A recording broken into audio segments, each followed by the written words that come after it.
বিজেপির সঙ্গ ছেড়ে এবার তৃণমূলের প্রতিশ্রুতিতে ভর করে আসন্ন লোকসভায় ঘাসফুল শিবিরকে সমর্থন জানাতে চলেছে the greater Cooch Behar people's association. তবে তৃণমূলের নির্বাচনী ইস্তেহারে যদি তাদের কথা তুলে না ধরা হয় সেক্ষেত্রে নোটায় ভোট পড়বে রাজবংশী জনজাতির। সোমবার শিলিগুড়ি জার্নালিস্ট ক্লাবে এক সাংবাদিক বৈঠকে উপস্থিত হয়ে এমনটাই মন্তব্য করলেন গ্রেটারের নেতৃত্বরা।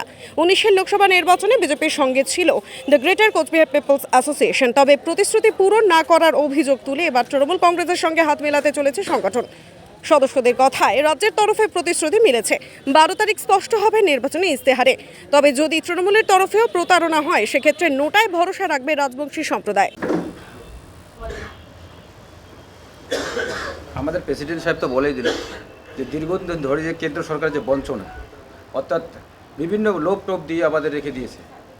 আমরা 2006 সাল থেকে আমরা দিল্লিতে ধর্ণা দিয়েছিলাম, ওইখান থেকে অনেক আলোচনা হয়েছিল।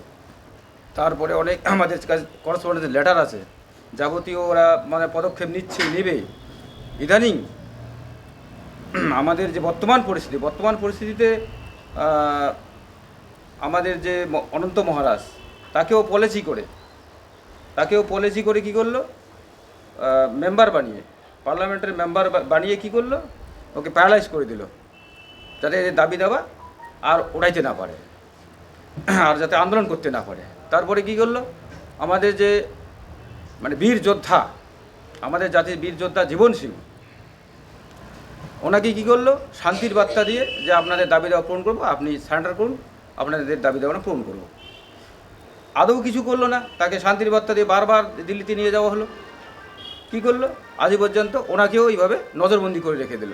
তার মানে এই রাজবংশী জাতির মানে সার্বিক উন্নয়ন তো দূরের কথা, যে সরকার প্রতিশ্রুতি দিয়া গত ইলেকশনে প্রতিশ্রুতি দিয়েছিল, স্বরাষ্ট্রমন্ত্রী, মহামান্য স্বরাষ্ট্রমন্ত্রী, যে আমরা এই করব, নয়ানি রেজিমেন্ট দেবো, হ্যাঁ আলাদা রাজ্য দেবো, ইউনিয়ন টেরিটরি দেবো।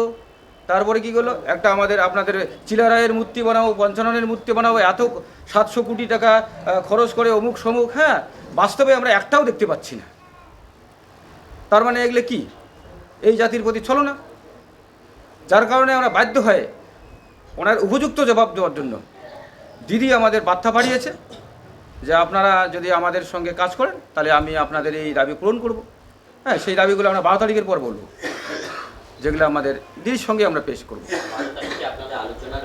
আলোচনা রয়েছে, তার আগে আর বেশি কিছু বলা সম্ভব নয়।